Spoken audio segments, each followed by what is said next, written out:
अस्सलाम वालेकुम व्यूअर्स, मैं खैरियत से होंगे। आज के वीडियो में हम पढ़ेंगे जी working of von Neumann architecture machine. Last lecture में हमने देखा था जॉन वॉन न्यूमैन का आर्किटेक्चर डिटेल से डिस्कस किया था और इससे प्रीवियस लेक्चर भी जो है वो ऑलरेडी अपलोडेड है 9th कंप्यूटर न्यू कोर्स 2025 की प्लेलिस्ट में।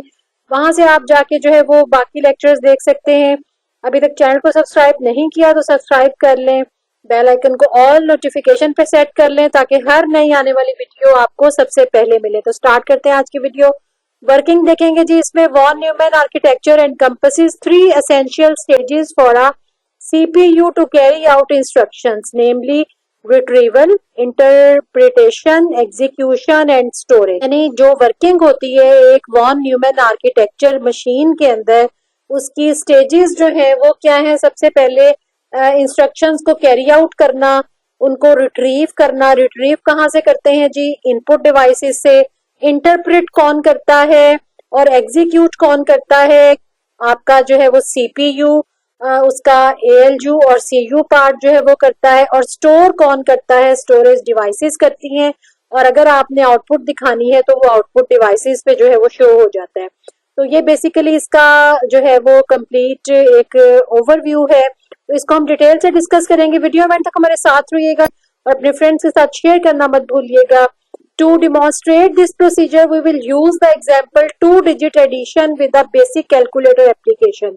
हम एक बहुत ही सिंपल सा जो है वो प्रोग्राम, एक इंस्ट्रक्शन देखते हैं कि 2 नंबर्स को लेके उसको जमा करने के तरीके को देखते हैं। सबसे पहले जो पहला स्टेप है इसका वो होता है जी फैचिंग। फैच का क्या मतलब है? डेटा को फैच करके रिट्रीव करके लेके आना, चाहे वो इनपुट डिवाइसेस से हो या आपकी स्टोरेज डिवाइसेस से हो। कैसे जी? The central processing unit retrieves an instruction from the computer's memory. This instruction specifies the operation to be executed by the CPU। यानी उस इंस्ट्रक्शन में क्या चीज परफॉर्म करनी है, वो फेच होके जो है वो मेमोरी से हमारे पास आती है। हार्डवेयर कंपोनेंट उसके लिए कौन से चाहिए होंगे जी? मेमोरी, CPU, जिसके अंदर प्रोग्राम काउंटर होगा, यानी कितनी इंस्ट्रक्शंस हैं वो काउंट करेगा।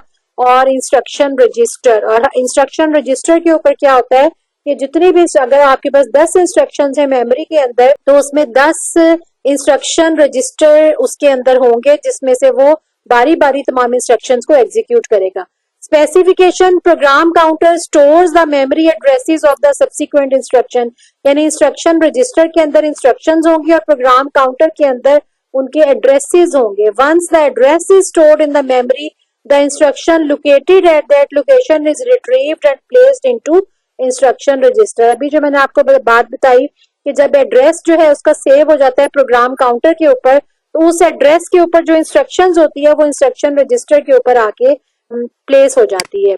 D code, in order to determine the necessary action, ये सेकंड उसका जो है वो पार्ट है इस पूरी वर्किंग में। In order to determine the necessary action, control unit decodes the instruction. जो इंस्ट्रक्शन रजिस्टर के ऊपर इंस्ट्रक्शन आई है इसको डी कोड करेगा। कौन करेगा? कंट्रोल यूनिट करेगा। CPU का जो कंट्रोल यूनिट पार्ट है वो करेगा।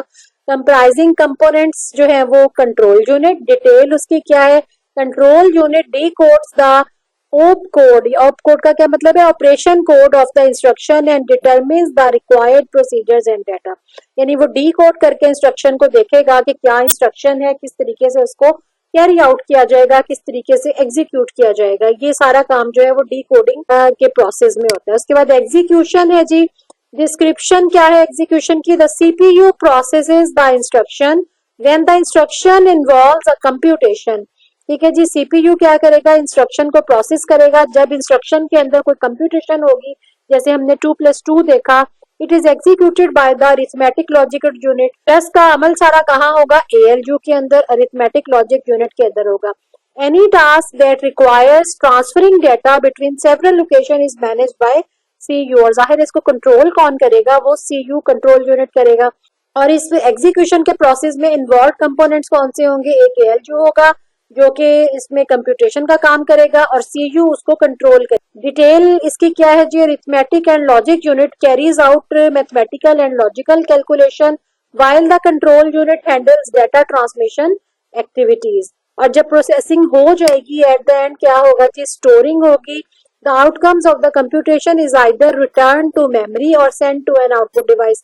यानी या तो वो मेमोरी में जाके सेव हो जाएगी, अगर जो भी आप उसको इंस्ट्रक्शन देंगे सेव होने की देंगे तो वो मेमोरी में सेव हो जाएगी, या फिर अगर आप उसको प्रिंटर के ऊपर भेजेंगे तो वो डायरेक्ट आउटपुट डिवाइस यानी प्रिंटर के ऊपर चली जाएगी। मेमोरी और आउटपुट डिवाइस जो है वो इन्वॉल्व होंगे, और स्पेसिफिकेशन इसकी क्या है जी, the outcome is either stored in a designated memory location, यानी आप डी ड्राइव, सी ड्राइव या किसी भी ड्राइव के अंदर सेव करना चाहें, या फिर आप क्या कर सकते हैं कि आप इसको सेंड कर सकते हैं आउटपुट डिवाइस के ऊपर, या तो मॉनिटर के ऊपर या फिर आप प्रिंटर के ऊपर भी इसको डायरेक्टली सेंड कर सकते हैं वाया प्रिंट कमांड।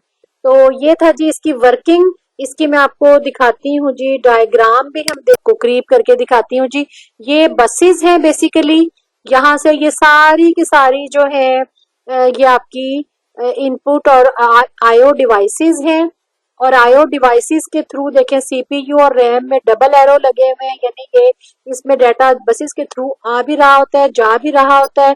और उसके बाद यहाँ पे क्या है जी, स्टोरेज डिवाइसेस हैं कुछ, या आउटपुट डिवाइसेस हैं कुछ, या क्या है जी इंटरनेट के साथ भी कनेक्शन है। तो ये सारा काम जो है वो वर्क कर रहा होता है। ये एक और इसकी जो है वो डायग्राम है, इसमें देखिए कंट्रोल यूनिट आपको नजर आ रहा है, उसमें एएलयू का पार्ट है, कंट्रोल यूनिट है, रजिस्टर्स हैं और कैशे है, और उसके अलावा नीचे बसेस हैं, एड्रेस बस, डाटा बस और कंट्रोल बस, और मेमोरी और इनपुट आउटपुट डिवाइसेस के साथ ये तमाम तर इंटरेक्शन जो है ये बसेस सिस्टम की जो बसेस हैं, 3 टाइप्स होती हैं बेसिकली। ये हमने लास्ट लेक्चर में जो है वो डिटेल से डिस्कस किया था, एड्रेस बस, डाटा बस और कंट्रोल बस। तो ये इनके थ्रू जो है ये सारा काम, सारी वर्किंग जो है ये हो रही होती है। उम्मीद है आपको लेक्चर जो है वो पसंद आया होगा। नेक्स्ट लेक्चर में हम इसकी करेक्टरिस्टिक्स और इंशाल्लाह एडवांटेजेस डिसएडवांटेजेस पढ़ेंगे। अगर आपकी कोई सजेशन है, कोई कमेंट है, कोई क्वेश्चन है, वो आप हमें कमेंट करके पूछ सकते हैं। हम इंशाल्लाह ताला आपको गाइड करेंगे। अपने फ्रेंड्स के साथ डिस्कस करना, शेयर करना इसको मत भूलें लेक्चर्स को, ताकि उनको भी अच्छे तरीके से समझ आए और आपका जो है वो सदका जारिया में आपका भी हिस्सा शामिल हो। नेक्स्ट वीडियो तक अल्लाह हाफ़िज़।